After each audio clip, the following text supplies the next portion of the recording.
Assalamualaikum warahmatullahi wabarakatuh. Waalaikumsalam warahmatullahi wabarakatuh.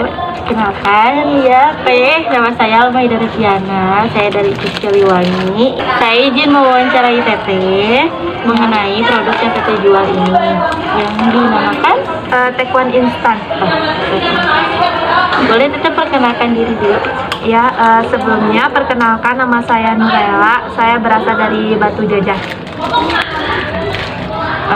Teteh dari kapan ini memulai usaha ini gitu? Mulai usaha ini mulai pada saat pandemi banget teh. Jadi aku teh kebingungan pengen usaha apa, ya udah aku teh coba-coba usaha ini dan alhamdulillah berlanjut sampai sekarang. Kalau awal Teteh ngemodalnya berapa sih? Awal mula ngemodal itu harganya disebutin teh ini teh. Awalnya itu 125.000 sih, kurang lebih 125.000, sedikit sih, lumayan. Tapi keuntungannya sekarang jadi untung besar atau kayak gimana gitu? Alhamdulillah sih kalau untungnya udah berkali-kali lipat ya, gak bisa saya sebutin gitu. Cuman ya lumayan gitu, modalnya juga udah kembali lagi, terus bisa ngembangin lebih banyak lagi gitu. Kan tadinya saya tuh mau nanya perihal dampak usaha Teteh di masa pandemi ya, cuman ternyata usahanya dimulai dari masa pandemi. Ya betul. Tapi ada kesulitan nggak sih Teh memulai usaha di masa pandemi? Awalnya kesulitannya itu pada saat mau berjualan di Shopee teh, jadi bener-bener sulit gitu. Gimana sih awal mulanya gitu, terus langkah apa yang harus dimulai untuk memasukkan produk ke Shopee, terus apa aja sih ketentuan-ketentuan di Shopee. Terus punya teman juga yang berjualan di Shopee, akhirnya tanya-tanya dan alhamdulillahnya bisa sampai sekarang gitu. Tapi tadi udah buka cabang atau kayak gimana gitu? Kalau buka cabang sih belum, tapi udah ada beberapa reseller yang ambilan dari saya gitu. Berarti Teteh udah mulai usaha ini dari setahun lebih? Iya, satu tahun lebih usaha Taekwon instan ini.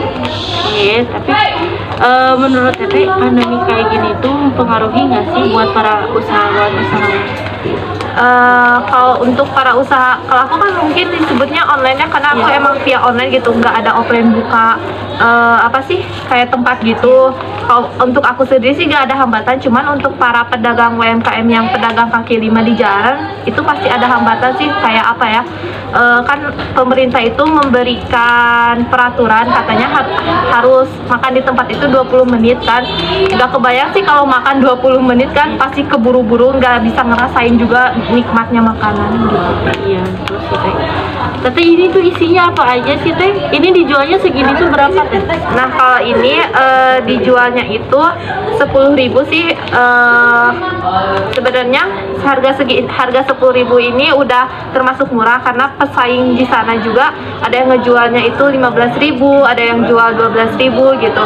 Kalau isinya itu di sini itu ada ini teh namanya sambalnya, dan sambalnya juga khas gitu, khas Taekwonnya. Jadi kan biasanya kalau sambal orang lain mah dari cabai merah gitu ya, tapi kalau ini kalau udah diseduh jadinya warna hitam gitu.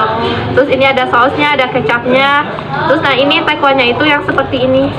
Nah yang seperti ini Taekwonnya. Terus di sini juga ada lakan, mungkin Teteh juga nggak tahu ya lakan teh apa. Jadi itu teh kayak aci terus didempet lagi kayak gitu. Nah kalau lakan ini emang khas dari saya, bawa dari Ranca Ekek, dari keluarga saya ada di sana. Saya ngambil di sana juga. Terus di sini ada tahu lidahnya, ada jeruk purutnya juga, dan ada penyedap rasa sama bawang gorengnya. Ide pertama Teteh bikin ini tuh dari mana sih Teh? Ide pertamanya itu kan di Batu Jajar itu banyak ya yang jual Taekwon gitu, tapi dalam bentuk apa sih yang bisa makan di tempat gitu, kayak gerobak gitu. Nah saya tuh kepikiran kenapa sih nggak orang lain tuh nyobain Taekwon di Batu Jajar. Akhirnya saya berinisiatif buat bikin Taekwon instan yang kayak gini gitu, biar orang lain tuh bisa mencoba Taekwon dari Batu Jajar. Oh, seperti itu. Tapi menurut Teteh harga segitu tuh kemurahan nggak sih? Jadi untung yang Teteh dapet tuh terlalu kecil atau gimana gitu kan? Cuma 10.000 nih ya, dibandingkan yang lain 15.000 gitu. Untungnya menurut Teteh itu Teh pas apa terlalu kecil gitu?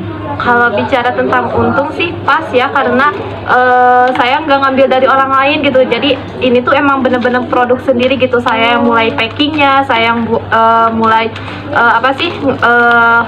bikin tekwanya dan lain-lainnya itu saya sendiri gitu. Jadi ada sih untungnya. Jadi kalau di Teteh itu dampak pandemi itu nggak berpengaruh ya sama tekwan Ya, Teteh ya? nggak ada. Cuman waktu itu teh pernah ada dampak ini waktu saya pertama kali jualan di Shopee. Saya itu mungkin salah memasukkan berat produk gitu, dan pada saat ke ekspedisi itu melebihi berat produk yang tertera di Shopee-nya. Akhirnya saya yang menanggung ongkirnya gitu, jadi malah rugi ke saya gitu. Mungkin sekian wawancara dari saya ya Teh. Iya teh. Kalau misalnya saya mau ngasih inovasi ya sama aja sih, paling juga di Shopee gitu ya, terus jualan online, paling saya juga ngasih inovasinya gitu-gitu aja. Soalnya saya kira emang produknya dari sebelum pandemi. Mungkin sekian wawancara dari saya. Terima kasih ya Teh. Ya, sama-sama teh.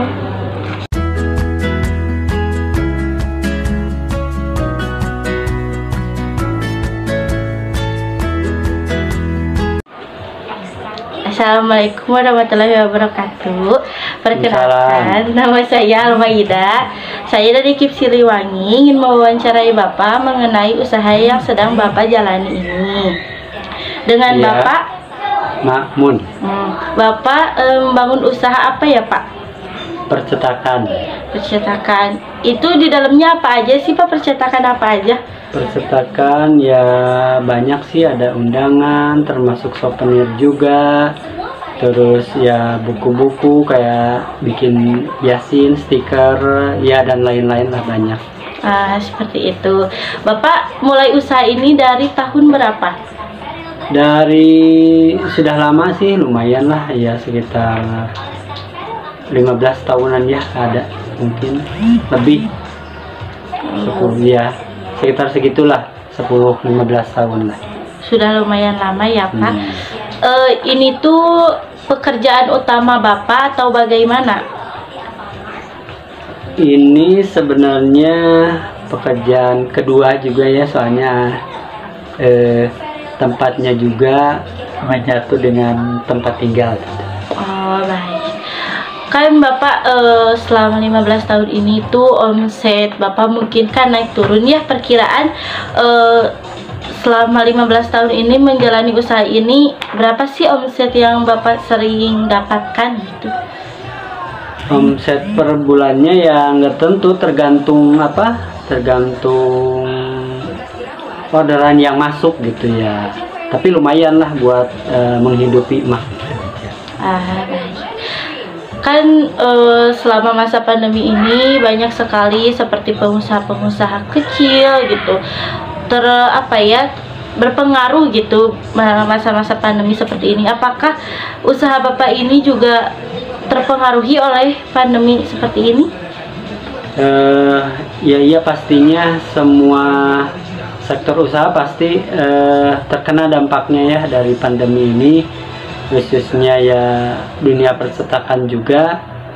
Soalnya dari ya misalnya bagian-bagian yang lain, misalnya dari cetak undangan itu sangat berpengaruh sekali, soalnya yang ya banyak pesanan-pesanan yang di cancel gitu akibat pelarangan aktivitas atau berkerumun di masyarakat.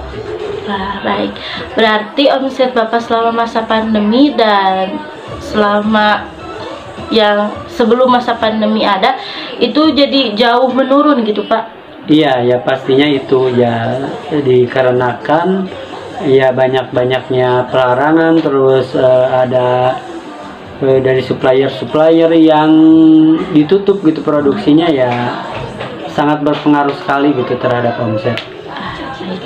Mungkin wawancaranya sekian saja ya Pak, karena saya juga sedikit punya inovasi buat usaha Bapak gitu.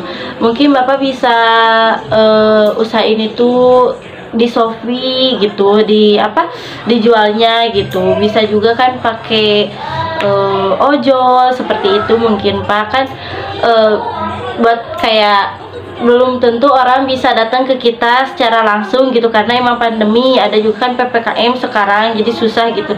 Bapak bisa melalui ojol seperti itu mungkin memang, tapi kalau pesanan seperti itu memang agak sulit karena emang pernikahan sekarang ini dilarang ya Pak, soalnya PPKM seperti itu. Mungkin paling itu aja sih inovasi dari saya. Terima kasih Bapak.